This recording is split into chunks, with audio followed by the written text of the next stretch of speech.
I'm your host, Josie Van Dyke, and I am sitting next to someone so special, so iconic, an OG on social media in the fitness world, Kelsey Wells, everybody. Thank you. Hello. Thanks for being here. Thanks for having me. I'm so excited. I know I already told you that, but no, I'm so excited to get to know Kelsey Wells from the very beginning. Dumpster deep dive you. I'm ready. Get really in the nitty gritty of everything. Okay. So are you ready? I'm ready. Okay. Kelsey, where are you from? Sorry to interrupt, but today's episode is brought to you by Minky Couture. You will never want to buy another blanket ever again. I would know because I've had lots of blankets, and ever since I got that one viral blanket that you see online, the Minky Couture blanket, I am confidently telling you that it is the best blanket ever. Everyone needs to have something as cozy as Minky in their home. There's nothing quite like coming home after a long day and cuddling up with your Minky Couture blanket. They are soft and luxurious, and it feels like a cuddling cloud. Okay, just cuddle it up. There's so many different types of blankets out there, but seriously, nothing compares to Minky Couture. They have the largest selection of colors, sizes, and patterns on the market. They are the creator of the original Hugs blanket, a double-sided, stretchy, and plush style that literally hugs you back. I've never had a blanket that even comes close to my Minky Hugs. Minky Couture is a female-owned business started by a mother who wanted to provide luxurious comfort to her daughter through a tough time. Since 2009, Minky Couture has been able to bring comfort and luxury to homes all over the world. Passionate about giving back to the community, they donate over 30,000 mini Minkies to NICUs across the country every year. And lucky for you guys, I have partnered with Minky Couture to bring this comfort and luxury into your home by offering listeners an exclusive 50% off discount. That's right, 50% off. Use your code weeklytrash at checkout for 50% off your next purchase on all full priced items. You can use it in store or online at softminkyblankets.com. Again, use code weeklytrash for 50% off your next purchase and treat yourself to the best blanket ever. Follow them on Instagram for additional deals and updates at Minky Couture. Thanks, Minky, for sponsoring today's episode. Today's episode is also brought to you by Shed, the easiest way to start your weight health journey. With Shed, it only takes 3 minutes to get started. You'll fill out a quick online form with your goals and health history, and their medical team will create a personalized treatment plan just for you. Everything happens online. No doctor's offices, no pharmacy lines. Your FDA-approved medication ships straight to your door. And the best part, you're not doing it alone. Shed pairs you with a dedicated member success team to help you track progress and stay motivated along the way. Clinically studied treatments, no insurance required, and zero hassle. Get $100 off your first month by using the link in the show notes. Shed is making health simple, effective, and actually doable. Thank you, Shed, for sponsoring today's episode. I am from here. Well, Draper, Utah. Is this Draper? Wait, you're from Draper? Yeah, I grew up on 123rd by the skate park. Yes. Right there. Mm-hmm. Wait, did you go to Alta? I did. Yeah. I went to Alta. No way. Wait, what? What? Oh my God. No Yeah. way. Okay, wait, what year did you graduate? 2007. Okay. So probably a lot older sorry. than you. You're 27. Oh you my look God. 27. I'm 36, but no, thank you no, so you're much. not. No, you're not. In my heart, I No. actually feel more 27 than I did at 27. Really? And I think we'll get into a lot of reasons why that's super true for me. Yeah. But thank you. Oh my gosh. Yeah. You're an Alta girl. I Hawks am. fly together. I am. ALTA. Yeah. And Ryan is too, actually. Oh my So, gosh. I know. Where did he grow up? In Sandy. Okay. Yeah. Okay. Oh my gosh, what a small world. Yeah. I feel like Utah's the smallest bubble. It is. Everyone knows. It's a little bizarre. Yeah. Everyone knows everyone. That's so crazy. Okay, so what was your childhood like? Do you have a big family, small family? I'm one of 4 kids. Okay. My parents are still together. They are such beautiful people. I grew up mostly in Sandy, and then we moved to Texas for 3 years, and then we moved back here when I was in 4th grade, and we were in Draper from like forever. They recently moved to St. George, and yeah, I adore my family. I feel really, really lucky. Are you guys close? We are. My siblings and I feel like are getting closer as we get older, which I love. What's the So order? I have an older sister, Okay. me, a younger sister, and us 3 are like, me and my older sister are 19 months apart. My little sister and I are like 2.5 years apart. And then my baby brother, I think, is 4 years younger than my little sister. So he was kind of the caboose, the only boy. We like to joke that he had a completely different childhood than we did. Yeah. But yeah, he's about to have his first baby. And Oh my goodness. yeah, I'm really grateful for my family. And you were raised in like a very healthy home. Like, was fitness something that was talked about? Like, were you an active Um, kid? I think I was an active kid. I mean, just twirling around. Okay. You know, I danced. Well, I played junior jazz, and then when I Junior never made a jazz. single basket in like a long time, they finally put me in dance, and I loved that. Okay. But my parents set an example, as in they were active. Like we had a little home gym. My parents always exercised, almost daily, and they set that example just by doing. Yeah. I had a healthy, beautiful childhood in the sense of I was so loved and all of our needs were provided for and very privileged in that sense. I had a difficult childhood in the landscape of my own mental health, even from a young girl. Really? And that's something that wasn't triggered by a traumatic event. It was just me in my mind. And I was raised LDS. All of my family except my older sister and I are still very active LDS. So I have so much love and respect for obviously my family members and how they choose to believe and live. But for me personally, being raised in that faith with my own uniqueness was pretty unhealthy. And I think we might talk a little bit about that more down the road. But yeah. Okay. So growing up, did you recognize, like, did your family recognize that you had mental health issues? Yes, it became pretty clear around 6th grade. Oh, wow. Okay. And when I brought it to my parents, I didn't know what it was. Now I know I was struggling with immense intrusive thoughts pretty constantly. I started having panic attacks as a little girl. I didn't know what that was.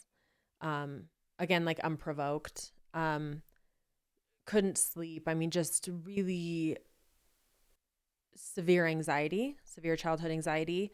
And my parents did the best that they knew how to do, which being really, really true believing Mormons, they took me to the bishop. They told me to memorize more scriptures, like, lean more into the spirituality, building up my faith and protecting myself from like Satan being in my mind. And that.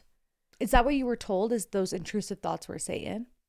Well, that's really scary. Yeah. So, and it's kid. just not healthy for a little girl. And so and I say this because I want to be open and honest. And I've talked about this a little bit online, mostly in a couple other podcasts I've done, but I know my parents did the absolute best that they could with what they knew how to do.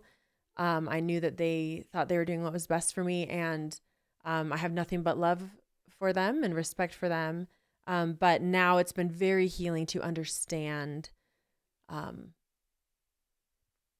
why certain things exacerbated the way that they did, and why it was so challenging for me, and also why it was so deeply, deeply difficult for me. Years later, I was 26 when I found out that the LDS church was not what I thought or had told it was. Oh, at 26. 26. Okay. And I had just had my son. He was almost a year old.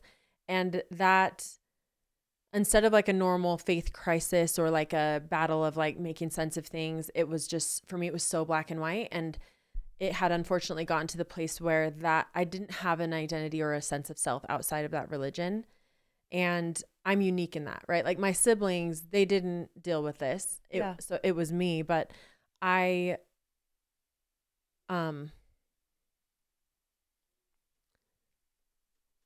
kind of hated myself, and I thought that was okay because I didn't need, like, as long as I was, the perfect Mormon doing the right things, then I was going to be saved and I was living for the next life anyway. And this was just like my cross to bear. And I was happy and honored to bear it and just lucky that I was in the covenant and all of these things. And so when the bottom fell out for me, it felt so sudden. It felt like I was on the Truman Show and I found out my life was a lie, and I felt like I was insane because it was all so real to me. And anyway, so that's why I brought that up, is because I'm so passionate. I just want to say up front, I hope anybody who's familiar with me at all knows that my whole career, the reason for being online and sharing publicly is truly to, I'm a fitness trainer, but it's always to be a mental health first trainer and to help people, especially women, understand the true motive for movement should be one of empowerment, and like health is more than physical. It's about emotional, spiritual, mental, and physical, and they're all so intrinsically entwined and they affect each other. And so our efforts in eating and exercise, the way that fitness has been packaged and sold to women for so long, is a detriment to our mental health.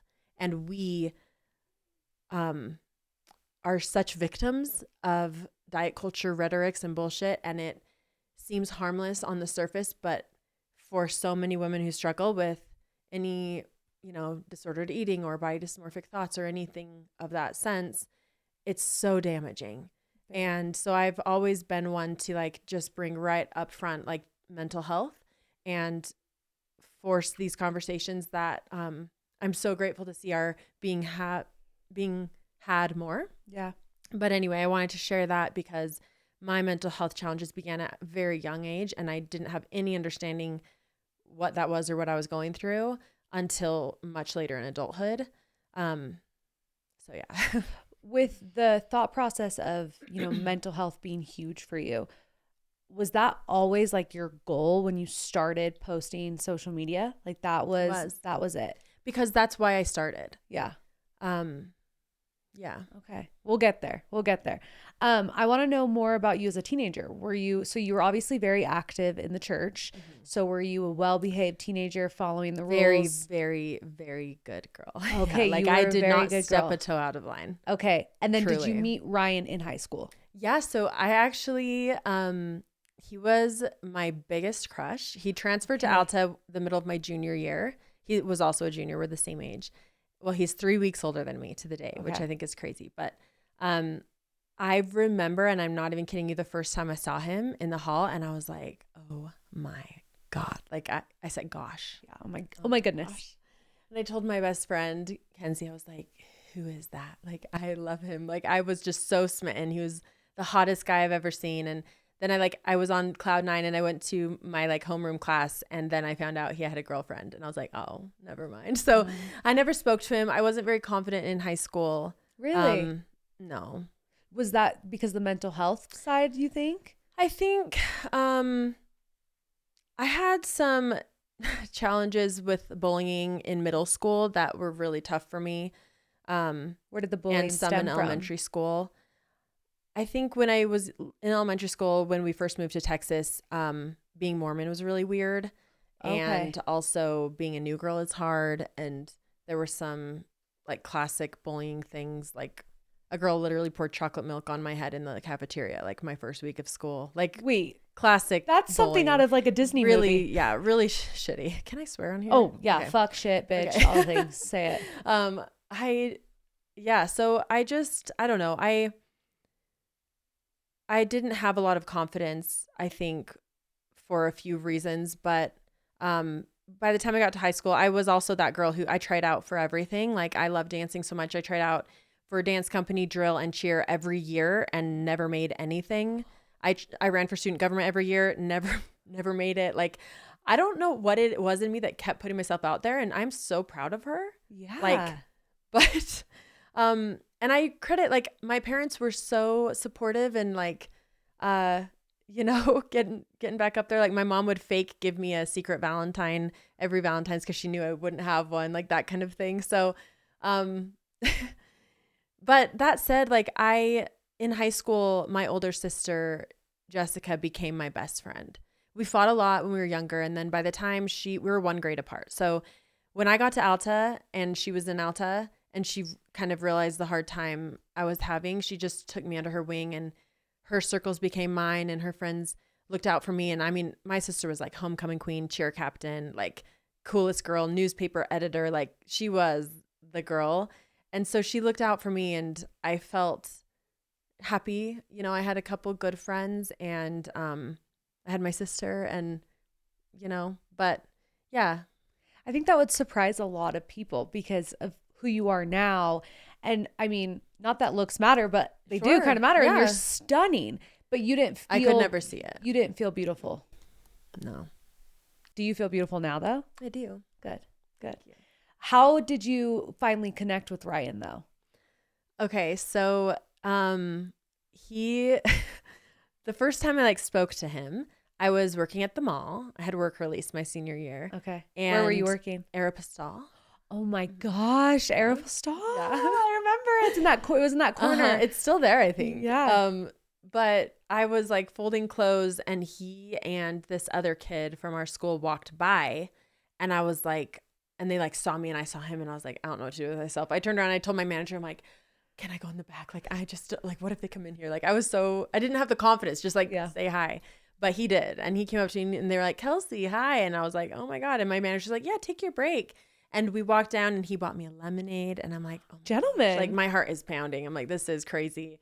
I had like no experience. I had never been kissed at this point. Like this junior year, never been kissed. Okay. So that tells you. Yeah.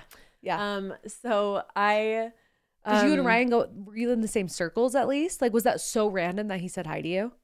I think we knew of each other, but we didn't like hang out in the same circles.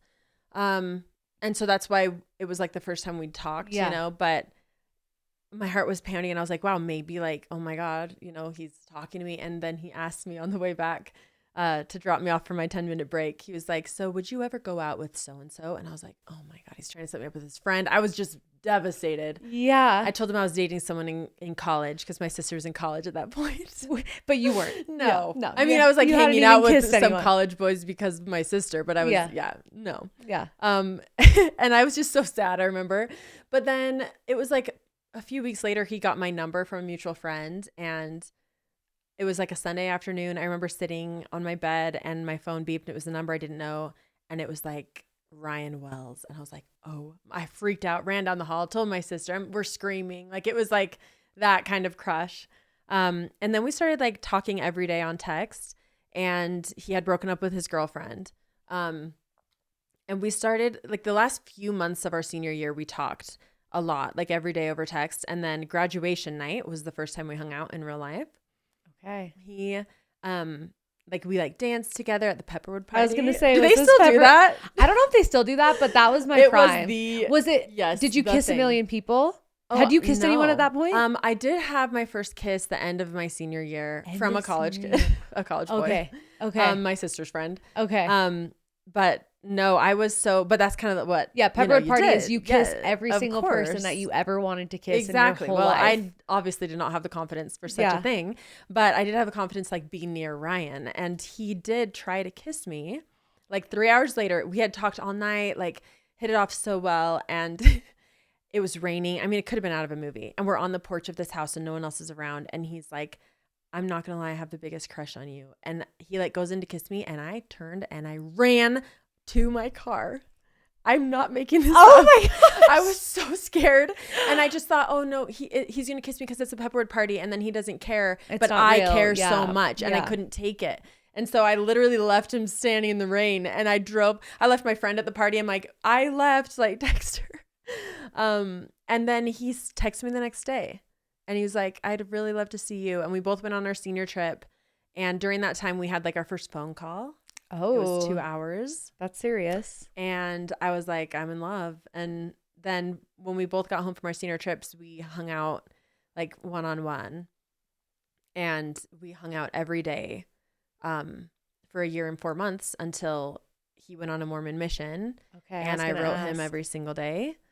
Like I waited for him. I did not date. I didn't hold a hand. Like, was this back when letters were yes, being written? Or they were could you not emails? FaceTime. They could not like. This was back in the days where a missionary could do nothing. Yeah, like we got to talk on the phone Christmas and Mother's Day for a very brief time. I could email him through the missionary email, but it was a lot of handwritten letters, and I wrote him a letter every single day. It was like my nightly journal, kind of. He wrote me once a week because he was following the rules. Yeah. And he got home. You'll appreciate this because you know the culture. Yeah. He got home on a Wednesday after 2 years of, not seeing each other or speaking in person. He asked my dad if he could marry me Thursday. He proposed on Friday and gave his homecoming talk as an engaged man on that Sunday. And then we got married 6 weeks later. You're kidding. So it's crazy. So when he left, you were fully like, we're going to get married. Like, were you looking at wedding dresses while he was gone? Yeah. Okay. So we knew Yeah. from, so we started dating like June 7th, I guess was a Pepperwood party. Early I love June. how you know like the date. You're like June 7th. This is my mind. I'm obsessed. And then it was September 1st, 2007 that we said, I love you. And I'll always remember that because that's my birthday. Oh. My 18th birthday. And we both knew that day that it was forever. And I know how cheesy it sounds, but I feel like I just feel like it's not honest to say that it's not what it is. I don't know. Like I as an adult now and as a mother who has an almost 12-year-old, I'm like, if Anderson thought that he found his person at 17 years old, I'd freak. You know, like now looking back, I'm like, okay, I realized why my parents weren't like, we're a little like, let's get this kid on a mission and like hang out with people. But Ryan and I, the two of us knew that it was the real deal. And I think we'd both been through so much in life. We weren't normal kids.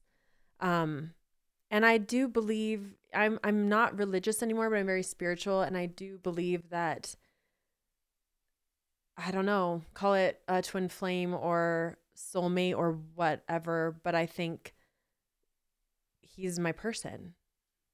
I love that. And we had to find each other young in this life. So, through all we've been through since, it just becomes more and more, sure of that. But yeah, so we knew very early. So when he was gone, we in our minds were engaged. Like I felt like I would tell people like, if your husband left for war in the 1800s, would you just go date and marry someone else? Like I was like really like convicted, but it was real and it worked out. And it's been about 20 years since then. So that's crazy. 20 years. And with like all the success you've had, how has that changed your relationship, if it has at all? So Ryan has had more success in his field than anyone, pretty That's much. incredible. He's what does amazing. He do? He's an entrepreneur, truly. He's been starting businesses since we were kids. And he started a company called Onboard. It's a tech company. Yeah. They have like the big sign in downtown on Main Street, which now is in our garage. But he sold it. So it was his 9th company. It was about 8 years. And then he had an acquisition, which is coming up on 2 years ago now. And just an absolute like life-changing thing. And people like to say like, oh, you're so lucky. You're like, this is so amazing. It's so fast to be able to build what you did. But him and I know that like, no, this is him grinding and sacrificing on a level that most people can't or won't since he was 18. It's like every one of the companies he began before that one, even the ones that failed, like there's a string. If you look back, there's a string that goes through and it's like, wow, all the networking, all the experiences, all of the building that he did in other ways all led up to him being able to do what he did for this business. And I couldn't be more proud. I love that. So yeah, him and I are truly each other's biggest support. I know I could not have done or do what I do without him. Yeah. He is like my voice of reason and sanity, and just like it's hard to be publicly online is difficult landscape, and through everything he's just been my rock, and I know that I've been that for him as well. And so we just both support each other in our individual worlds 1,000%. And so, yeah, like we both changed so much. I mean, we've grown up together, really. Yeah. We're not the same people we were at 17, but we're actually, I think, more authentically ourselves. And we've grown into who we are growing into who we're meant to be all the time, right? Like, I like to think the best years are always right now, because the future's not guaranteed and the past is gone. So, but I'm very, very, he's very humble. He's very quiet about his world and I can't count the amount of dinners or places we've been where people just assume that he works for me or with me or like is a stay-at-home dad. And that's amazing. Like lots of people do that, but he just like never corrects. Like he just does like, you know, and I'm just like, he's just that kind of person. Like he's very, yeah, he's amazing. He's a humble guy, which is biggest green flag. Truly.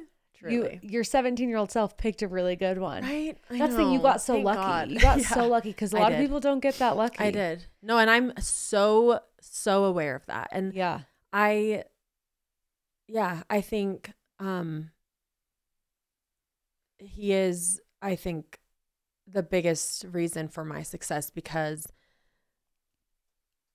like saying this as a feminist, like that's the honest truth. Like I don't know. I couldn't, there's like he, especially with the faith journey. Yeah, I was going to ask about that if you did that together. So I actually converted him. Oh. He went on his mission like for me.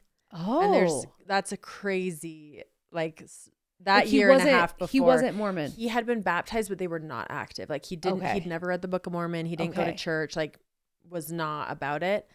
Didn't know about it. And I was obviously the opposite. Yeah. Thank God he like when the first time he came to my house, my dad opened the door and said, "Are you a righteous, upstanding young man?" And he was like, okay. And then he's like, "What's your favorite book of the Book of Mormon?" And Ryan's like, "Mormon." The one there about is Mormon. Luckily a Book of Mormon in the Book of Mormon, but so that's kind of how that was. So he truly, I drew a very clear line in the sand, like 3 months into our relationship, that I would only marry a return missionary, and he said okay, and he did the thing. And where'd he serve? Mexico. Okay, Puebla, Mexico. Spanish speaking, I'm assuming. Yeah, it's kind of nice. Which we love Mexico so much. It's so beautiful. It's so fun to go back, and it's funny because his accent, like the locals know that he talks like them. It's not like lots of people who know Spanish. My husband served in Honduras, okay, so his so Spanish cool. is different than like other Spanish. Like so, Spain has a different all of them. I guess just like any language, right? The pronunciation's different. Yeah, it's so fun to go there with him. But so you guys are just wild, 2 peas in a pod. But I think that's what I was saying is like I think with the faith journey, I really needed him very young. I wouldn't be here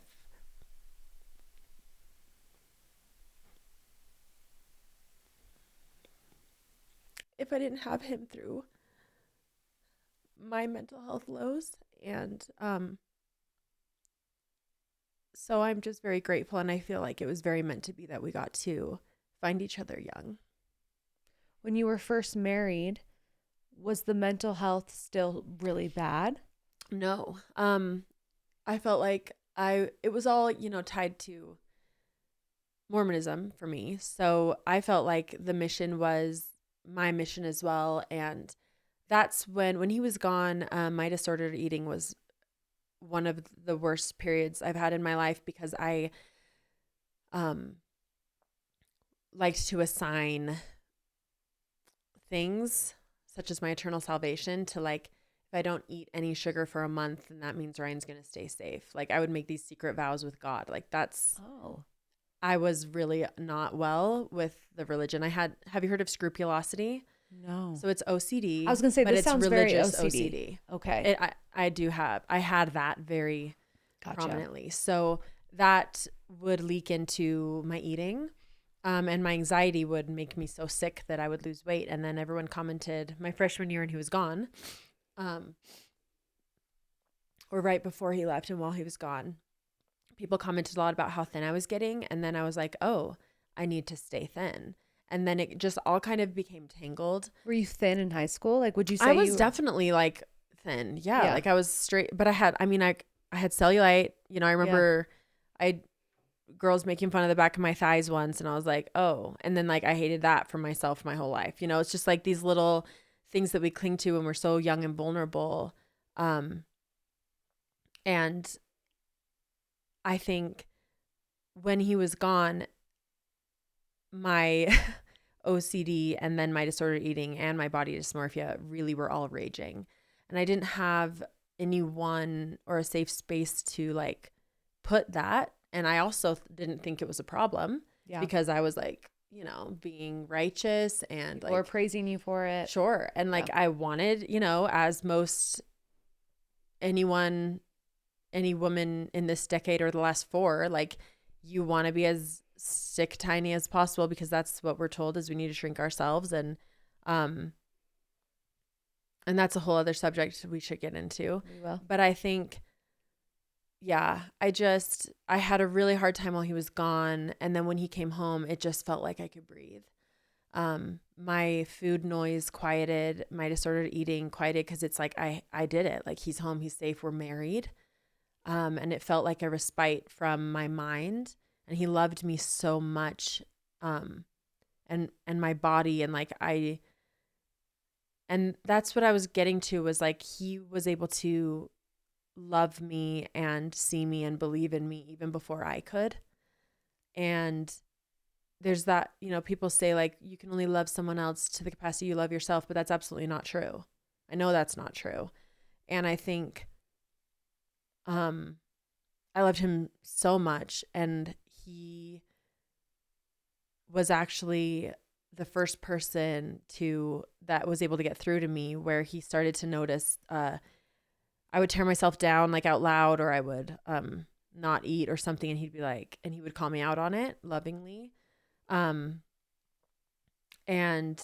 he really held me accountable for not speaking hatred to myself or my body, at least like not out loud around him. So he really was, even then, like so helpful in my healing, even before I even realized that I needed to heal from that kind of stuff. So yeah. The eating disorders, when did they hit the worst? Was it when you were in the fitness industry? Okay, so this is it's interesting because I actually did a short piece, a written piece on my personal history with disordered eating and eating disorders for Wondermind. Okay, yeah. It's a mental health forward media platform. And I spent like 8 months trying to write this because it was only 2,000 words, really short, and to cover, my whole life. Yeah. And I first wrote it and it came out as a poem. That's like how I process a lot of things. And then we took that poem and we went through interviews, and we were finally able to kind of write this brief history. And so now I feel like I'm able to answer that in a way that I couldn't before. But I think looking back, there's one other piece that really informed my personal mental health landscape. I mean, there's many, but from childhood. And that is, I have anaphylactic allergies, like very severe allergies. Okay. And it was very scary as a little girl. Like I had to wear the medical alert tag. Like if I ate a walnut, I would die if I didn't have my EpiPen. Very, very extreme and severe. And I had some really scary situations. And so I had to be very paranoid and diligent and, careful in anything I touched, put in my mouth, like where I was, who I was with. That's another reason why I couldn't kiss anyone. Like, it was a lot. And so that also wasn't helpful for a mind like mine going through everything else. All the OCD. Yeah, exactly. So, but basically, I think with the disordered eating, looking back, as I just spent so much time doing, it first presented my freshman year and when Ryan was on his mission. And that was because like I always didn't have confidence in my body. And there were some times where other girls kind of said things about me that I overheard, some to my face that really hurt. Like my junior prom, we were at a restaurant and it was like Asian and I couldn't eat anything because it wasn't safe. And I ordered steamed white rice. That's literally all I could eat. And I was in the bathroom and some other girls from my dance group came in there and they were like, "Oh, Kelsey's only eating steamed white rice." Like I knew she was anorexic. Like, and they were like talking about me and they didn't know I was in the stall. And I just was like, well, I wasn't, but maybe I should be. Like, I just felt, and because the other girl said, yeah, and she's not even skinny. And I was like, oh. So like that put that in my head. I think that planted that. And so later because of my anxiety and my other weird control, food was about control for me.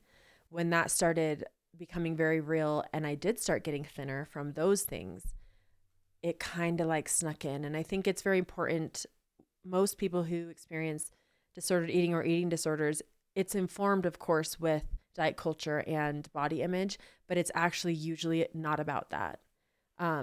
Oftentimes it links to other struggles, and lots of times it does nod to a need to control something when a lot feels out of control. And that was certainly the case for me. And so I'd say the first like peak I had with that stuff was that phase. And then for me, body dysmorphic thoughts have been just as heavy as disordered eating.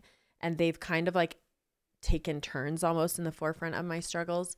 But the second time that my disordered eating, I think, was at its worst was in the peak of my career as a trainer, I'd say 2019.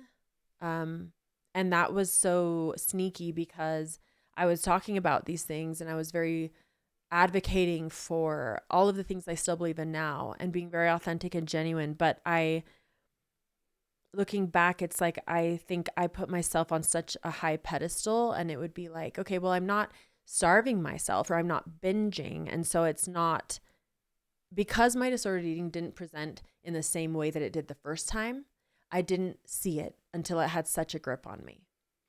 And what it looked like the second time was absolute obsessive control over what I put in my mouth, macros. I was going to say. And counting macros at first was a really healthy, helpful tool for me because it helped me not undereat. And it helped me learn. I am a certified fitness trainer, and I always have kept up on my continuing education. Like, my license is current, always will be. I'm very huge on that. I have my like nutrition certification, and I have all these, I've tried to educate myself on all these things with fitness and nutrition. And I don't speak a lot on nutrition, and I haven't throughout my career because it's so individual. And I'm huge on that. But I think I made these exceptions for myself because I'm like, well, I'm not normal. Like, I have, first of all, I have to be in a sports bra and on camera every other day. And also, like, I'm training like an athlete, which is really overtraining. Like, there's no reason to be doing 6 60 to 90 minute hypertrophy based lifting sessions every single week. Even if you have proper time to recover, like, why, like, the way I was training was really intense. And it was a form of therapy for me. I mean, movement is so sacred to me. It's one of my biggest tools I've ever learned to help myself and my mental health and to see myself and know myself. And it still is that, but I didn't see that it had become that I was doing too much. Mm-hmm. And then also with the eating, it's like, well, I wasn't eating, less than 1,200 calories, but with the amount of calories I was burning, I was still in way too much of a caloric deficit. And also like orthorexia, where you get really obsessed with, clean eating. And like, I think that kind of started to rear its head a little bit. I just became, and it was all under the name of discipline. Like, I had perfect discipline in my training and my eating and exercising. And it was because that's my profession and I'm taking care of my body. I love my body. And I didn't see that it had started to slip from a great helpful thing to an unhealthy thing until I was really in it, and then I felt this whole wave of shame because who am I to speak on anything I am when I'm still struggling so much? Yeah. Which I know now is so ridiculous, right? Because I think the reason that I'm able to reach women about these vulnerable topics and places is because I'm in it right there with them, not because I'm speaking from some pedestal. I get it. You're not healed. You're still in it. We're always healed. So long as we're alive, we are not healed. We are healing. Yeah. I really believe that. And I think there's so much freedom in that. Like healing is not a box to check. And I also think this is something that I feel like it's so important for women, especially to know this in this landscape where things like self-love and healing journeys have been hijacked as yet another like bow to put on diet culture. Truly, if you take a step back, healing is the byproduct of an intentionally lived, present, authentic life.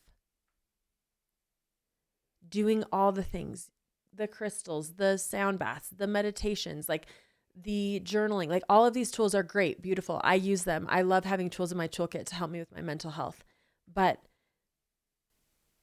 we do not need to keep adding things to this list in our mind that perpetually moves the bar that's already unattainable, that just adds on things that we're supposed to be doing and we already feel like we're not doing enough. That's never beneficial. Healing tools, you can use them and utilize them how you want, but anyone who tells you like, here's a list, check all the boxes and keep doing it and then you'll be healed, or like come on this healing journey, that is just simply not how it works. And that finally clicked for me a couple years ago. And I'm now like, I host retreats on occasion and they're all mental health focused. And that has been the message in the last, really all of them, is healing is the byproduct of an intentionally lived, present, authentic life. Like, you be you. What brings you joy? Like protecting your own magic and whimsy, especially for women. Like, what did you love as a little girl? Like, go color something, put a bow in your hair, like dress up, go out, like whatever it is, you know, lay in the grass. I don't know, run through the sprinklers, like you being authentic, not filtering yourself, like continuing to prioritize your authenticity, even though now this is your business, is the single best thing that you could ever be doing. And if we all could do that, if we could all live more authentically, we would be more healed. There's nothing wrong with who and how we are, and spending more time with this version of you, no matter what you're facing in your mind, your heart, your life, spending more time with this version of you right now. That's how you heal. That's how you grow. And I think it took me a really long time to understand that. And once I did, a lot of other things clicked into place and things that didn't matter fell away. And you can just breathe a little bit easier, right? Were there people around you that were making it harder for you to be authentic, to feel like you could feel the way that you feel right now? Yeah. I'm very grateful for my career's journey. I really don't like to live life with regrets. You can't change the past. I believe wholeheartedly in like owning your mistakes and letting the things that you might regret inform your future. But looking back on my journey in my career, I'm very grateful. I'm so grateful for all the opportunities and the doors that were opened and things that fell into place. And I feel like my journey so far has been meant to be. That said, and with gratitude in my heart, sincerely, it was difficult. Especially when my success came really, really quickly and kept going so fast. I did feel like I was trying to be put in a box, like a fitness Barbie box. Mm-hmm. And I always felt like, man, workout programs and being a physical fitness trainer is one vehicle that I wanted to use and felt very called to use to help women understand this message of empowerment and self-love and authenticity and vulnerability. And it was never meant to be the whole of me or the only box, but it was like it had to be for a long time, and that became difficult. And yeah. When you noticed that like social media was now your career, being in the fitness world was your career, did that scare you? Like, did you ever see social media being a huge part of your life? Like, how did the fitness start? It's so crazy looking back. Like I never, ever could have imagined. I mean, never wanted. Like Really? I am the first to say, like, I'm asked all the time, like, how do I grow a following on social media? And I always say, like, look, I joined in 2015. And in the world where the fitness Instagram was like, here's a flex picture of my abs and hashtag ab check. Yeah. Here I was writing a paragraph on my mental health postpartum and like dumping my heart out, you know, and being really vulnerable when that wasn't really what the platform was ever made for or being used for at all back then. And it was just, there was no such thing as an algorithm. Like I just grew organically. And what happened was, after I had Anderson, I started experiencing pretty severe postpartum mental health challenges, which looking back should not be a surprise. I was very surprised at the time because no one taught me about postpartum anxiety or depression, or that's a very real, very normal thing that happens to many women. And I just felt like so much shame. Because, you know, you only hear, especially like as a young Mormon mom, like you hear about the magic and the love and the sacredness of that time and becoming a mother, and all of that's true. And I felt that, but also there was this other really dark, heavy side of that. And when I couldn't feel those other things, there was just so much shame. And I even hid my struggles from Ryan. He was in school full time and working pretty much full time. And I remember just wanting to be strong and okay. I didn't want him to worry about me. And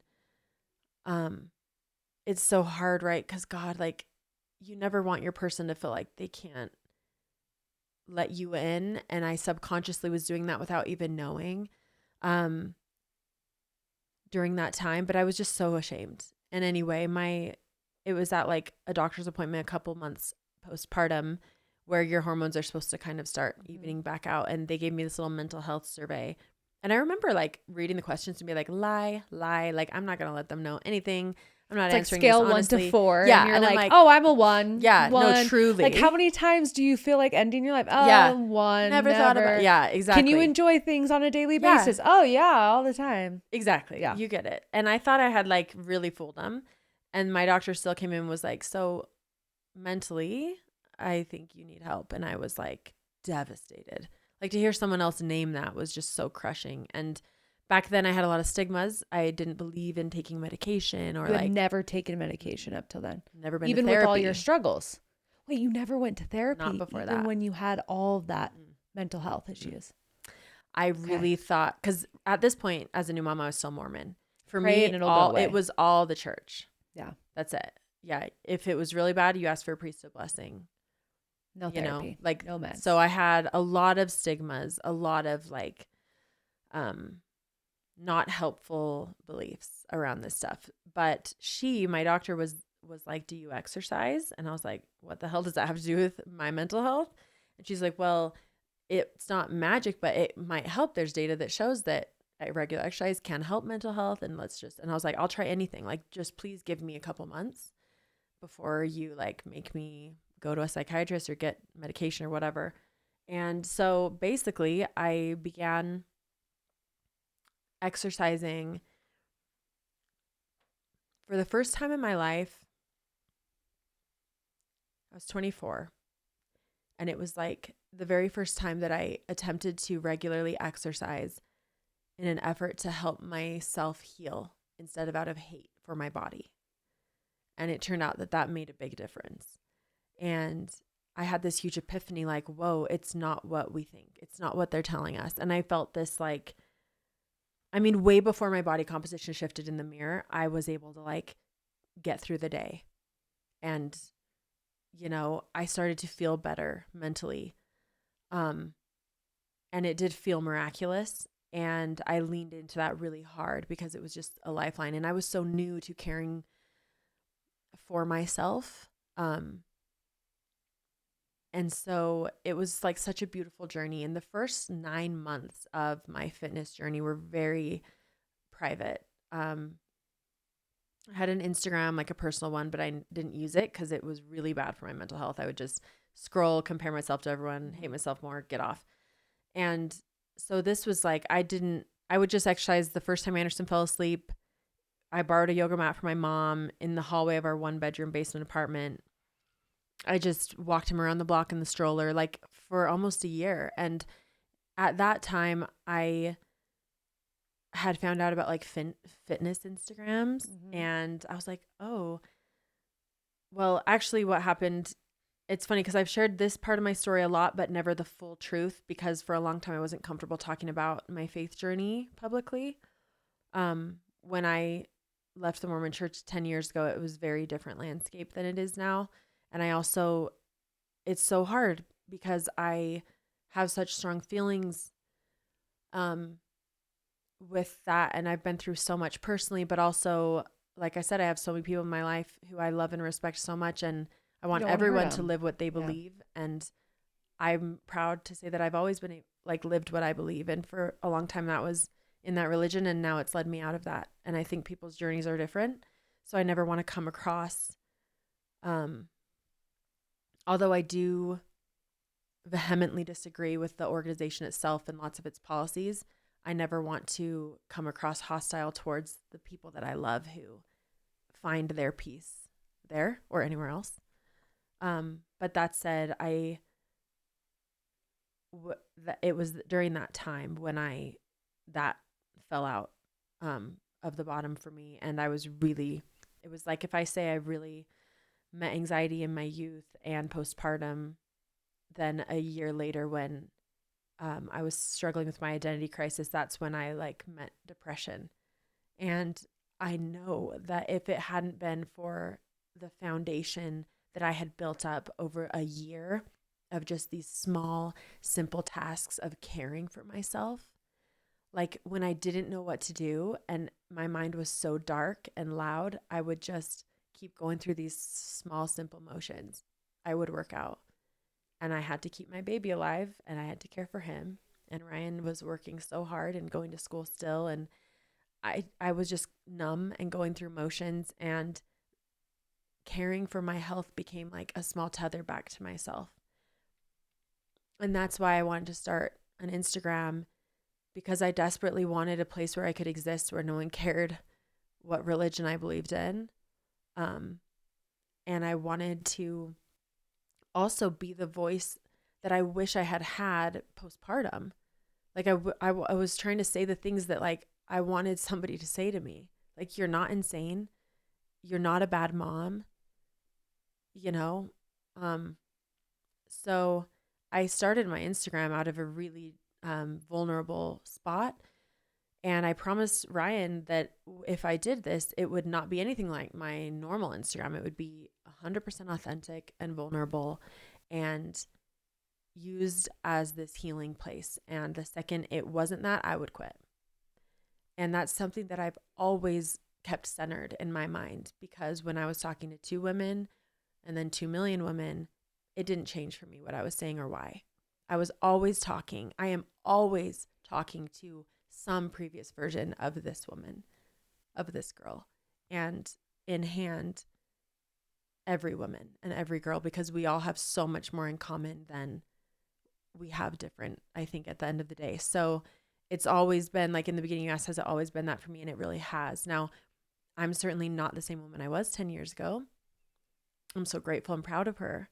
But I hope as I've evolved and gone through my own shit and continued to try to continue to be authentic and share what I can, that has always stayed at the forefront. And I am proud of that. You should be proud of that. That's a hard thing to do when you have so many eyes on you and so many people watching you. And as you grow, did it ever feel overwhelming? Were you ever like, oh, this is too much, I can't handle this much? I certainly had times where I felt overwhelmed. I don't think, it's such a good question. I'm just trying to genuinely like ask myself. I don't think having a following ever felt overwhelming. In a lot of senses, it didn't feel real. Okay. Like you get it. Like you see, oh, over 100,000 women are training with me around the world in 13 languages every day. That's insane.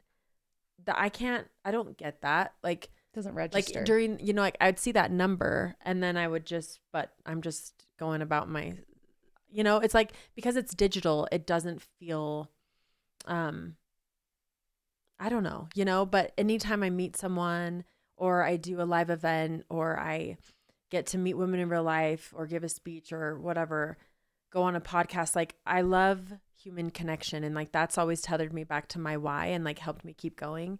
So the overwhelm didn't come from feeling like I had a big following. 'Cause to me that never really, I don't know, it didn't compute like that. But because I'm still surprised. Like if someone comes up to me in public and is like, oh, hi, like I've trained with you, or I'm still surprised every time. Like, oh, and I love it. Like I'm so honored and I'm so grateful. And I love to meet people. Even if I have a resting bitch face at the gym, I'm really sorry about that. But like, I promise I'm friendly. nice. Yeah, I always want to meet women.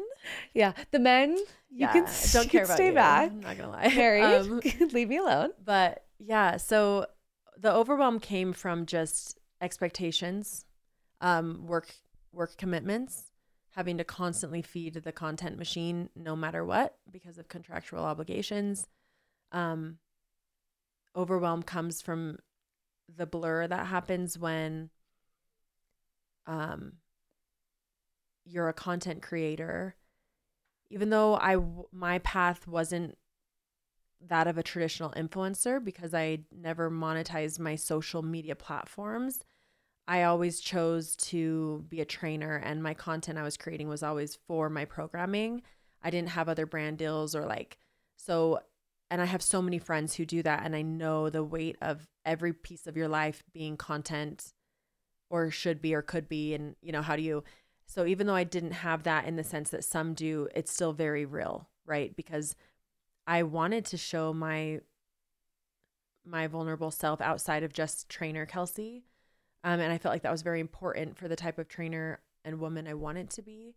But also it's overwhelming when you're like, you can't ever turn it off like that. Or, I had to learn how to turn it off. And I do think one thing I'm proud of is every single thing I've ever posted as Kelsey Wells is 100% authentically Kels. Like that's Kelsey. But I'm more proud of finally knowing and learning that not all of Kels gets to be part of Kelsey Wells. And though I'm very vulnerable about really deep topics, I am actually a very private person, and I keep the things that matter the absolute most to me very close to the chest, and I don't show a lot of my personal life online, even though I am in other ways, if that makes sense. Well, because I feel like a lot of fitness creators, especially when they're mothers, that's intertwined in their content is motherhood. And I feel like motherhood is very sacred and private to you. I feel like you do a really good job of protecting that side of you.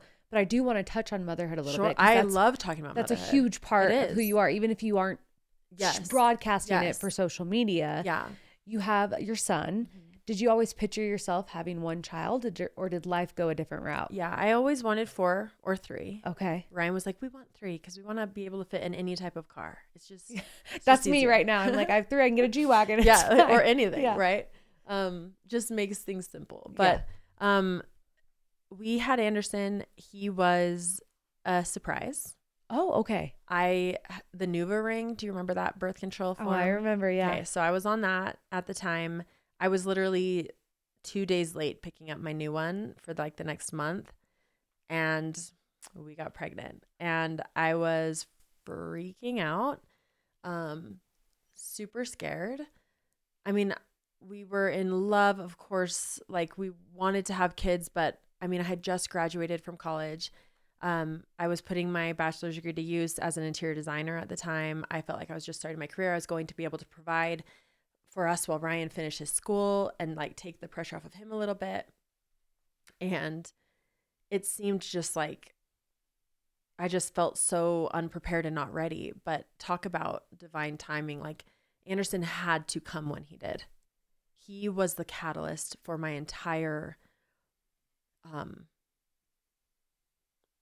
my career, sure, but like my entire awakening. Like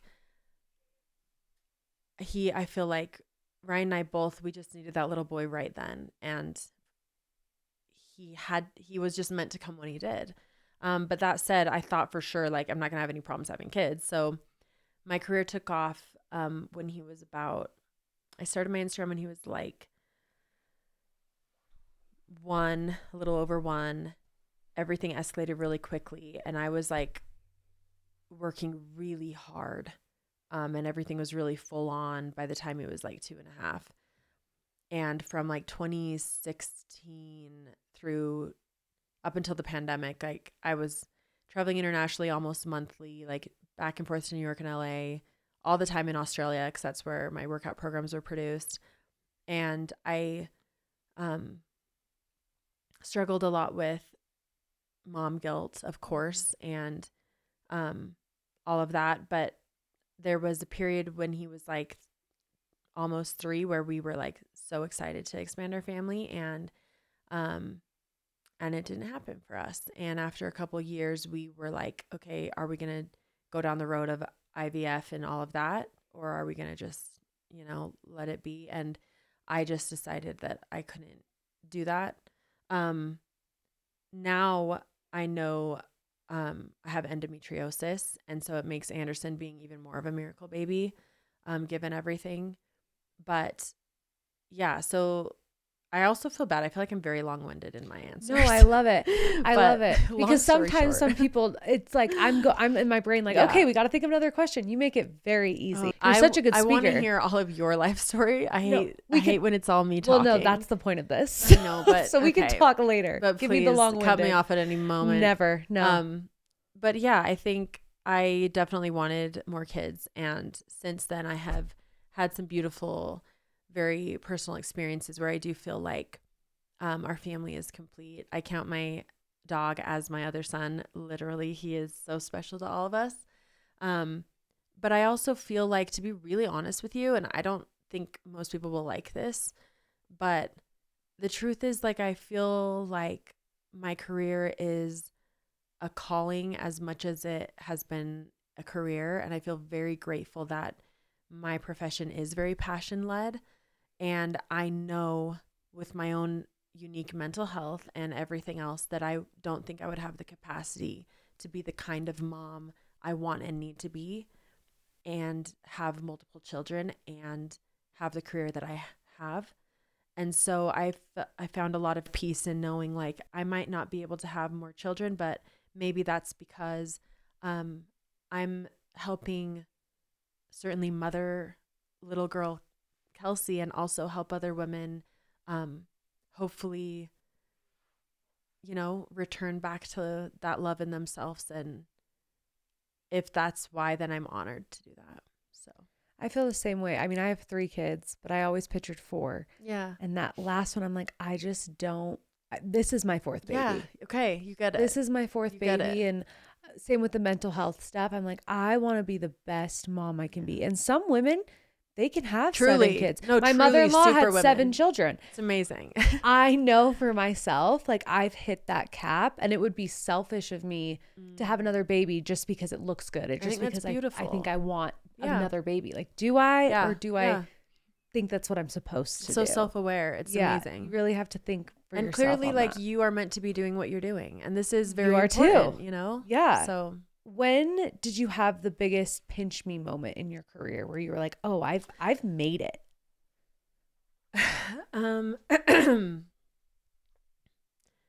I feel like I've had them, like, through along the way. I think different tiers. Yeah, levels, definitely. Yeah. I think there's 2 that really, really stand out. I remember, like, for my birthday when I was first exercising, like my first birthday after I became a mom, and I, like, just asked for, like, my mom wanted to know what I wanted. And I just said money, because I just want to buy some like leggings, you know, like a nice workout outfit. I bought Victoria's Secret Sport. I went to like their yearly half annual sale and I bought like 2 pairs of leggings and 2 sports leggings? bras. Yeah, literally. They're not squat proof. Girl, no. Definitely. Good thing I was working out at home back then, right? Yeah. But I remember saying, like, I had just started my Instagram and I remember being so excited to have like some cute activewear. And I remember saying to Ryan that week, like I was felt so cool and so cute showing him what I got. And he was so happy for me. And I was like, what if I got free leggings from this? Like, do you ever think somebody might like give me leggings one day? Like I would save like, oh my gosh, how cool would that be?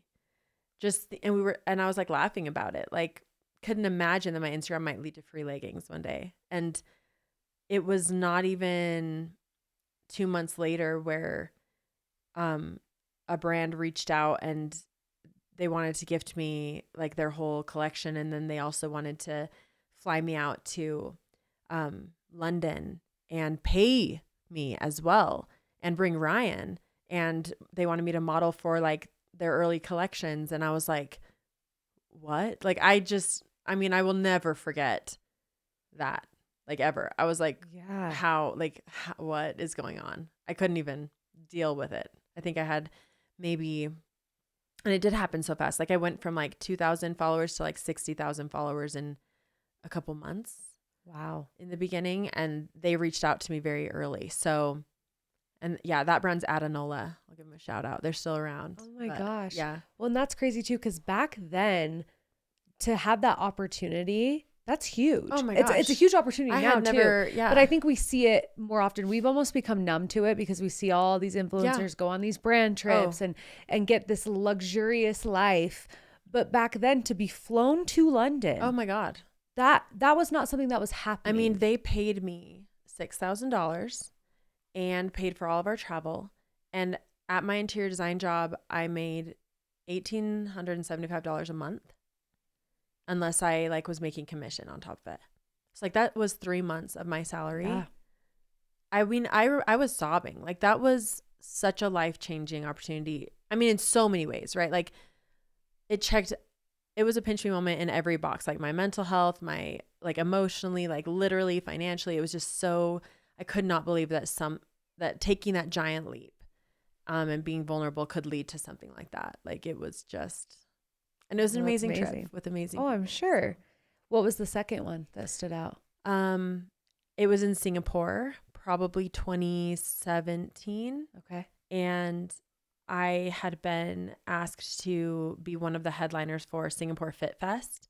Okay. I don't think the event survived the pandemic, which is so sad. Lots of international events didn't. But pre-pandemic, internationally, fitness events were like a really big thing. There are still some, but it was really, back then, it was like a big boom of all of that, for which I'm very grateful because I got to participate in a lot of those.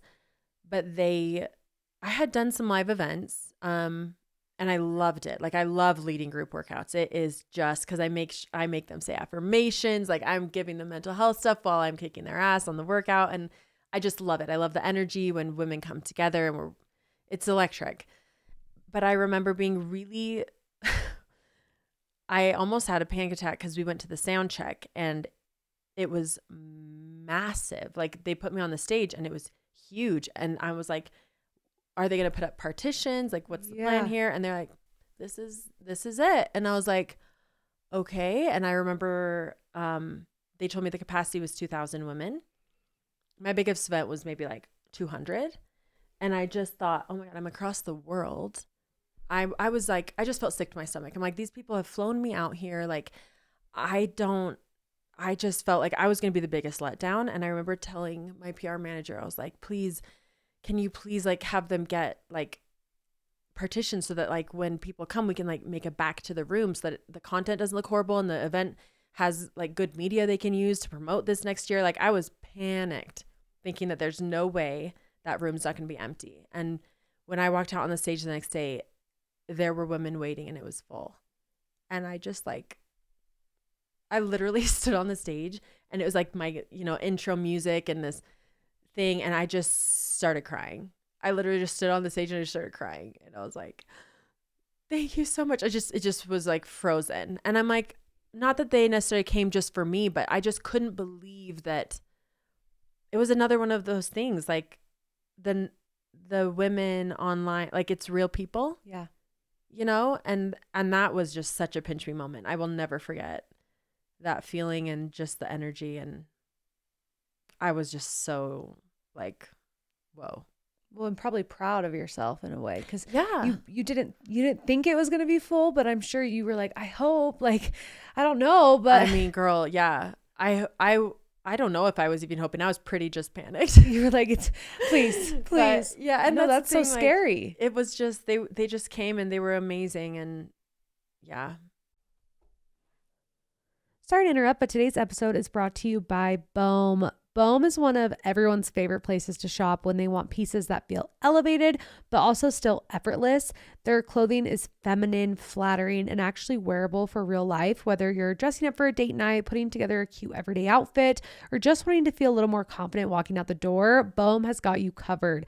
I love that Bohm's pieces are timeless, but still on trend. You can mix and match them, wear them on repeat, and always feel put together without overthinking it. So if you're ready to refresh your wardrobe this February, or just want to treat yourself to something that makes you feel good, or maybe something feminine for Valentine's Day, check out bohm.com and you can use code TRASHER20 for 20% off. And thank you, Bohm, for sponsoring today's episode. Okay, Trashers, I have to tell you about something really special. As most of you know, I recently reset my engagement ring with J. Brooks Jewelers. And when I say they customized it from start to finish, I mean every detail. Annie was the person who helped me, and she was so fabulous. We got to work together and look at mock-ups and make sure that it was exactly what I wanted. We took my original ring, took out all the diamonds, and turned it into something that feels so much more me. As I've grown and changed over the years, my old ring just didn't feel like me anymore. And not only did we customize my dream ring, but now we built a full bridal set with 3 diamond anniversary bands. And now you can actually shop it. It's the Josie ring online and in store. You can use code TRASH15 for 15% off your first order anytime, in store, online. If you're dreaming of something meaningful and curated, J. Brooks is it. And whether it's my ring that you want to copy and we can be twins, or you want to design your own, seriously cannot recommend J. Brooks enough. Their customer service, their designs, their quality, they're just so good. And I love that it's family owned and close to home. So head on over to either the store or online, and don't forget TRASH15 for 15% off. And thank you, J. Brooks, for making my incredible ring and sponsoring today's episode. I want to touch on something you shared in the poem that you posted. Oh, which one? The one most recently. Yeah, being girl. skinny is in. Mm-hmm. You talked about, in a way, losing people to eating disorders. Are you open to talking about that? Yeah. And how, who, and when? I don't know anyone personally who's lost their life to an eating disorder. I know I have acute awareness because of my own research and my own experience. A couple years ago, almost in March, it'll be a couple years ago, I did a local event at the Edison House, just really small pop-up event about eating disorder awareness. And I partnered with an amazing therapist named Kayla Jensen, who has local practices, and all they do is eating disorder therapies. And her and I ran this event, and in preparation for that, I had just written that piece for Wondermind, and I felt really passionately about speaking more about my personal experiences and just bringing more light into this. It goes so hand in hand with my industry, and it's so important to have awareness. I think lots of eating disorder or disordered eating behaviors and patterns are so normalized and even praised that we don't even realize the slope that we might start slipping down. Mm-hmm. And when I realized that eating disorders have the highest mortality rate of any mental illness save opiate addiction, and that in the poem there's a line, eating disorders take a life every 52 minutes. I don't know why I feel it so deeply every time I even think about it. And I think maybe it's because it's just so devastating, obviously. And I think there are years lost to it as well for anyone that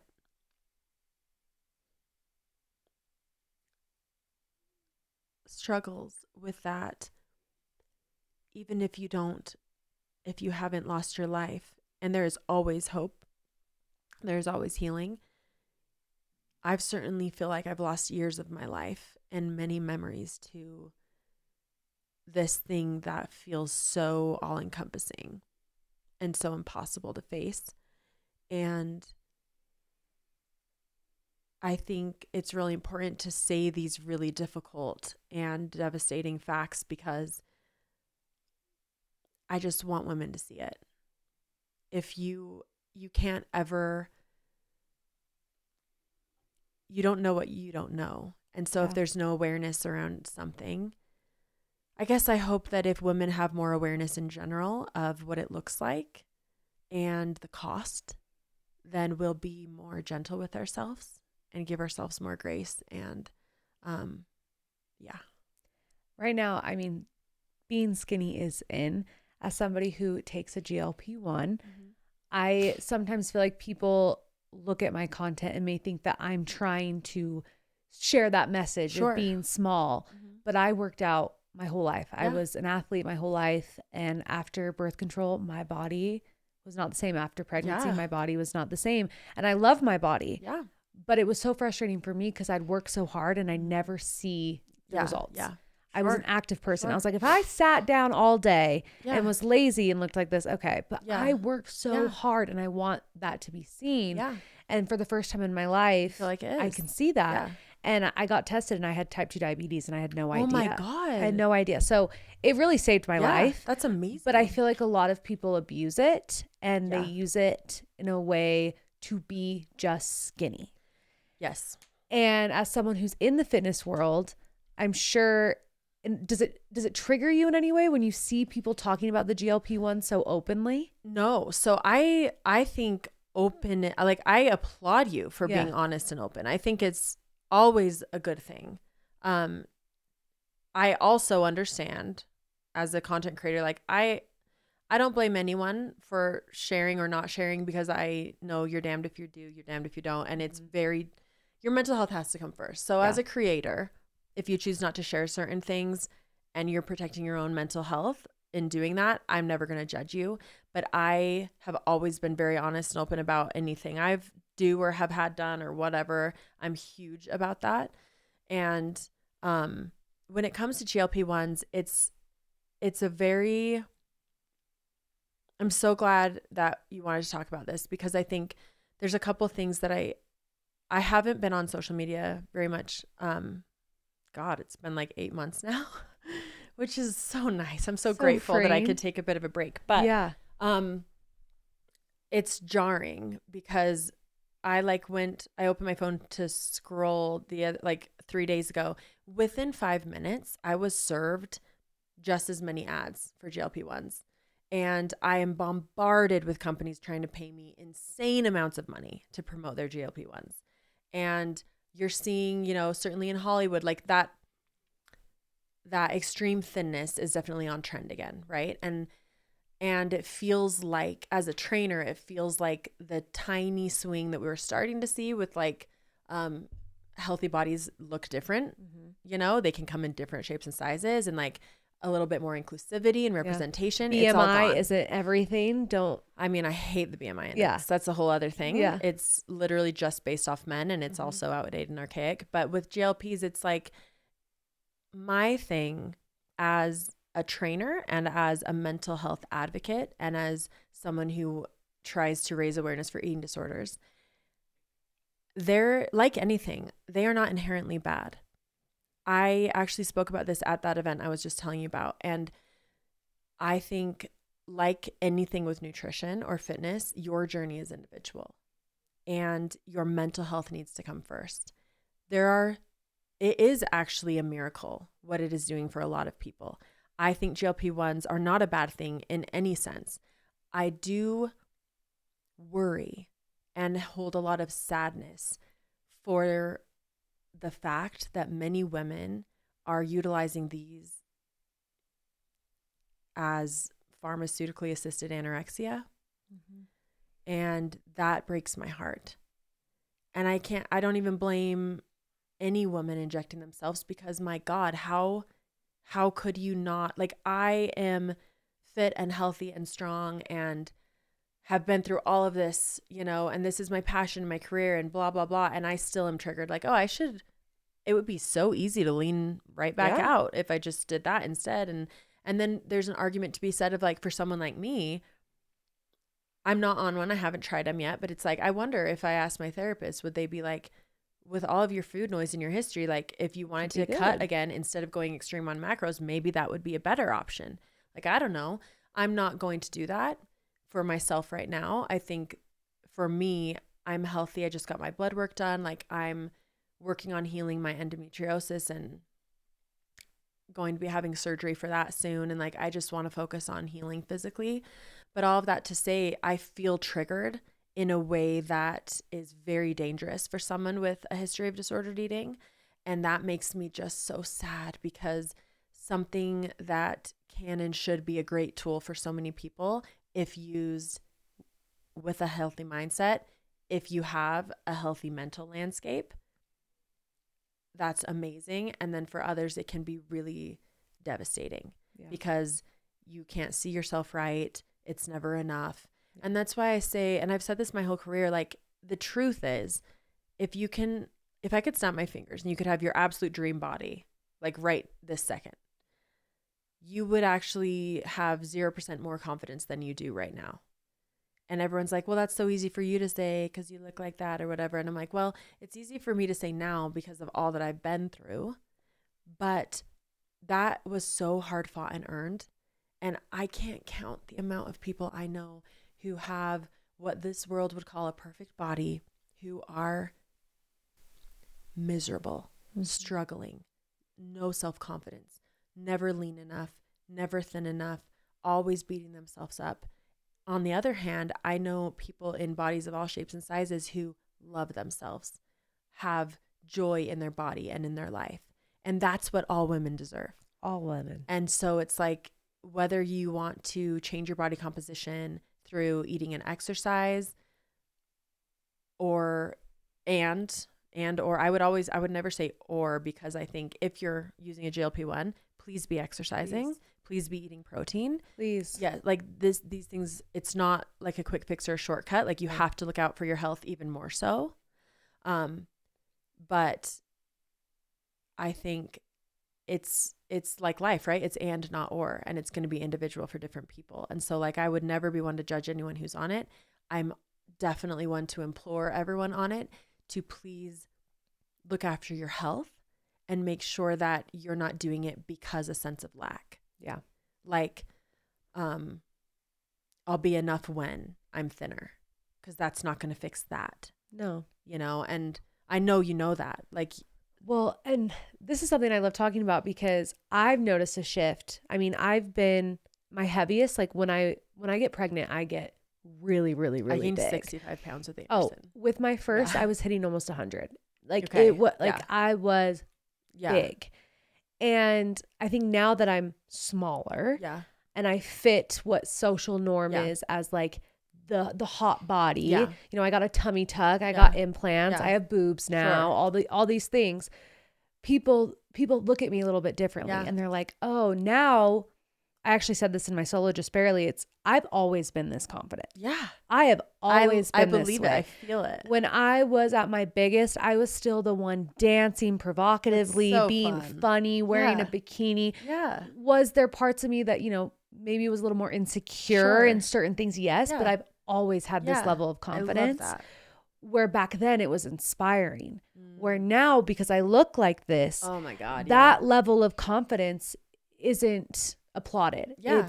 It's actually shamed. It's oh, you're too much. You bought it. You're or too you like yourself too much. Now which I can't. And it's just so interesting to me, because I have loved myself in every body, but other people like me now more, but I'm not supposed to act like I like myself in this body. Oh yeah, women, we putting ourselves down is praised and normalized, and as with shrinking ourselves, but taking up space, whether that's literally or mentally or confidently or whatever, is always like you're torn down. Always. And you see it so much. It makes me so sad to see like the new generation of influencers and young people, especially women, who are getting followings online, and it's like they're so supportive and they're so supported, and like their community's so happy for them until they cross this invisible line where they're either too wealthy or too hot or too whatever it is, and then all of a sudden, oh, they're not normal anymore, and so they're just shamed and shunned and the nastiest. Like, they're not treated like people. No, the comment sections, people are talking about them as if it's not their own comment section. And it makes me so sad. I mean, I've been doing this for 10 years and I feel very lucky. I think my audience, like statistically, is 93% women, which is like unheard of for a fitness person. So I'm very proud of that. But I think I've received a lot of hate, a lot of DMs that literally, they'll always be in my head, even though I know they're not true. What you can say all of that, but it's hard to face criticisms and meanness and hatred. Bullying is never, ever, ever okay. And I think people forget that behind every account is a real human being. And it is never okay to behave the way that people do and say the things that they do. And especially for women, I think if you cannot be happy for other women's happiness, if you cannot take joy in a woman being confident, you have to figure out why, because that has nothing to do with anyone else's confidence or hotness or whatever they have. And it has everything to do with you. And I say that with love. I'm not saying they're bad people. I'm saying, like, the truth. And again, it's this culture. It's taught women to pit against each other, and there is no reason. Like, there's only one you in the whole world. You can't be anybody else. No one else can be you. Yeah. It's like you should walk into every room knowing that nobody is better than you, but also you're not better than anyone else. We are all literally, we're all just people miraculously existing here. Yeah. And there is more than enough joy and abundance in this world. Like, I think it's hard. It's hard. I just want every woman to believe in themselves enough to know that they deserve everything their heart wants and have the courage to work and sacrifice for those things. And applauding for other women only helps you be able to do that. Yeah. No, I feel like I'm a big believer in karma. Yeah. And when you give the world good things and good energy, good things come back to you. Yeah. And when you have this negativity deep in your heart for other people for no reason, it's so sad. It's an orb. It's going to surround you. It's like, I end every episode with see good, do good. Oh, cute. And I got it tattooed on me because I was like, I want to see the best in people and I want to do the best that I can. Yeah. And I think a lot of times, like you said, women compete against women. We put other women down. So sad. And if we all just were like supportive of each other and wanted everyone to win and everyone to do well and everyone to be their most confident self, I mean, we would take over the world. Literally. So what are we doing? Amen. What are we doing? Amen. Mic drop. I really do. I feel like there's so much power in other successful women cheering other women on who aren't at their peak yet and helping them get there. And I think you're a great inspiration to so many women that you can have, in a sense, have it all. Like, you have a loving marriage, you have a healthy son, you have your career, you've been able to be in your healing process like you always will be, because like you said, it's never ending. Yeah. But when you've hit all these accomplishments and you're at the peak of your career, like you said, you've been off for 8 months. Yeah, wild. Where do you find peace now? Like, what brings you true peace? Being present with my husband and my son and my puppy, being outside. I love, like, it sounds so like, I don't know, not cool or whatever, but like, I love stillness. I also hate it. Like learning to meditate was one of the hardest things I've ever done, but it's also been just as beneficial as exercise for my own health landscape. And I think when it was very, very difficult for me, actually, I announced online in June 1st that I was leaving Sweat, and then I took a break. And I thought in my head, I was like, oh, I'm going to just take the summer off, and then like I'll be back in the fall, and I have all these things I want to do and all these passion projects that I can finally like birth into the world. And then it was like such a rude awakening when I was like, oh wow, I'm struggling. And it was like, I think going at a certain pace, to be honest, I think I worked at a pace that was pretty unhealthy for like 8 years. And the level of like hustle and every day had to be so productive and just so full on. And it was always, I didn't even like celebrate most of my wins ever because it was just always on to the next. Yeah. And, you know, I don't know, like untangling that, and then also facing the fact that like I did have, and I do not use this word lightly, but an addiction to social media. I think it's very prevalent. How could it not be? It's just so entwined in all of our daily lives at this point. But realizing like, wow, yeah, it was like my career, and I was always on my phone because creating content and also engaging with my community, and also, but it's like 9 hours of screen time, like that's not great for you, you know? So even if it's my job, and basically I had this rude awakening where I was like, I need to regulate my nervous system. I need to remember, just disentangle, like it was not easy for me to like set down the expectations of others that I guess I had subconsciously ingrained into myself so deeply. After constantly creating content, no matter what, for 10 years,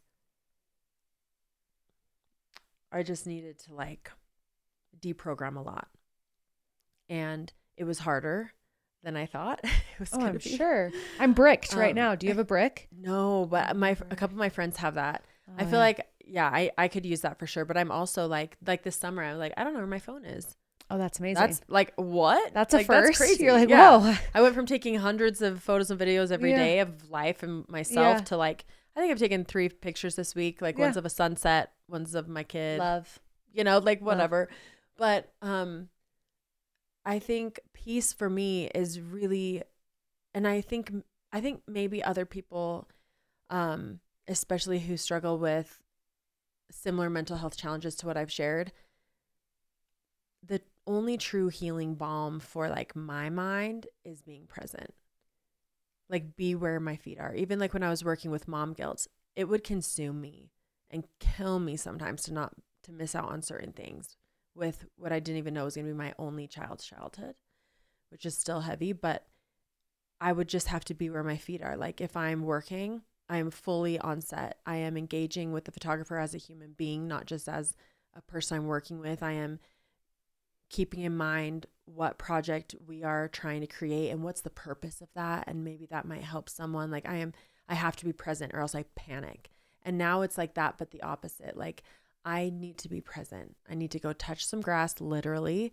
I need to take long walks and not, like just do the least. And that's been like my healing process lately. And my peace is just, I love, my favorite thing right now is cooking dinner for my family.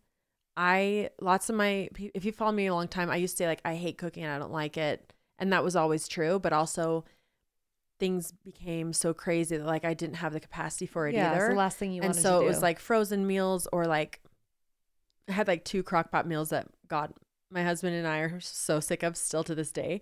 But like, or like I would have people help me, and I hired people to help me run my house because I couldn't, like I didn't have the capacity. And I'm finding so much joy and peace in having like the time. Like I feel so grateful and lucky that I have the time to make dinner and then clean it up. Yeah. And like be there. sit down on the couch and we watch shows as a family almost every night and snuggle in. And my sister introduced me to like alcohol markers. Like I'm coloring. I do feel like everything I loved as a little girl, I'm calling that back. Reading, coloring, frolicking in a field, wearing sundresses, bows everywhere, flowers, like everything whimsical I wanted. Reading, I used to think reading was a waste of time if it wasn't for like a book on meditation or self-help or like a spiritual whatever or business book. And now I'm like, I want to read for fun. Yeah. Like, let me get lost in a fantasy world, please. You know, like I'm finding so much peace in trying to remember I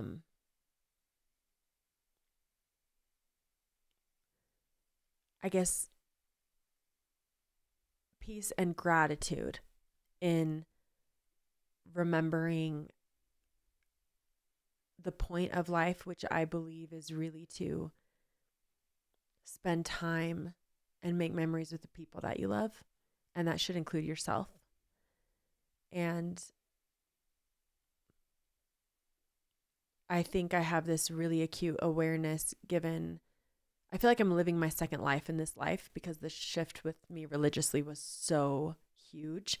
And so I have this like wide-eyed wonder for things that I never have experienced before, like drinking a coffee, like that still are just not lost on me. And at the same time, this gratitude after coming out of this era where I hustled too hard, where it's like, wow, I get to do less. And that brings me so much joy and gratitude. And I'm just like really, really lucky and grateful for that I can slow down a little bit. Well, and you've earned it. And I'm Thank glad you. that you feel grateful, but also I hope you feel proud that like you've gotten to this place. Thank you. Because it took a lot mentally, physically, emotionally, all the things. You are incredible. Really, truly. A lot of women look up to you and men, but I'm grateful that I got to talk to you and dumpster deep dive you. Girl, this was amazing. I told you, I was like, I had DM'd you back in 2022 forever Which is ago. crazy. I DM'd, I shot my shot with every big creator that I've ever followed. Cause I was like, I want to be inspired. And if I had seen that, we would have been chatting in 2022. We would have been chatting. The conversation would have been very different. Exactly. And so everything happens for a reason. Yeah. I saw a quote on TikTok, of course, because of social media addiction, why I have the brick. But it was like, if things didn't happen, it's because you would have hated it. Ooh, that's kind of cool. And I've been thinking about that. I'm like, oh yeah, like interesting. It didn't happen for a reason. There's a reason why things aren't happening either because you would have hated it. It wasn't supposed to be that way. And I've really been looking at life that way of like, oh, if it didn't happen, if the door shut, if someone said no, if I didn't get what I wanted, the universe was looking out for me because I would have hated it. I agree. I made that mindset shift a little while ago, and same thing, but it's like if something happens that I would normally perceive as bad or a problem, I'm like, what am I supposed to learn from this? Like there's a lesson here for sure. And even if it's not pleasant, like it's purposeful, and that helps me keep like, I've worked hard to be like a chosen optimist. Like the positivity doesn't come supernaturally for me, but now it does because I've worked so hard for it. And anyway, I love that. I think it's life-changing to think that way. Yeah, I think it's a good thing to do. Try to be optimistic. I'm not an optimistic. I'm a glass half empty type of person because I'm just like naturally. Yeah, I'm just like very hard on myself. Sure. Perfectionist, want to make sure everything is a certain way. So But that can all be used to your strengths. Clearly, like your branding, like I see your creativity and passion coming through, and that perfectionism, like that, even like with my OCD, it's something we need to be aware of, but it doesn't mean it's bad. Yeah, channel it in a good way. Yeah, like with all my mental stuff, like I'm not ashamed of my own mind. And for a long time I was. And I think we all are living in this world in these crazy times, and it's difficult and it's heavy. And I think it's so important to like, everyone's going through things. Everything's handling things and carrying burdens that you can't see. And to move with kindness and always give yourself grace, right? And just know, like you said, some things that could be perceived as not good can actually be great strengths. Absolutely. Well, Kelsey, Thank you so much for Girl, coming. Thank you. Thank you for letting me dumpster deep dive you and chat with you. And I'm a huge fan. And now hopefully we're friends. Girl, no, Are we friends I now? love you. Okay, Yeah. cool. I love you too. I'm one of those people where I'm like, once I know I like you, I love you. Like, I can't help it. No, I agree. I'm It's a lover. energy thing. Yeah. Yeah. Yeah. I'm going to claim you now. So Okay, hopefully yay. that's mutual. Okay, we're besties. And You I heard know we it got first. to chat a little bit off camera before, but Yeah. I feel like now we need to go to lunch because I hate the one-sided feeling of this, even though I get it. We will. We'll turn the mics off and we'll be yapping Okay. even more. But seriously, thank you so much. Of Everyone's going to course. love this episode. See good, do good, and don't forget to take out your trash. Love ya. Love it. Bye.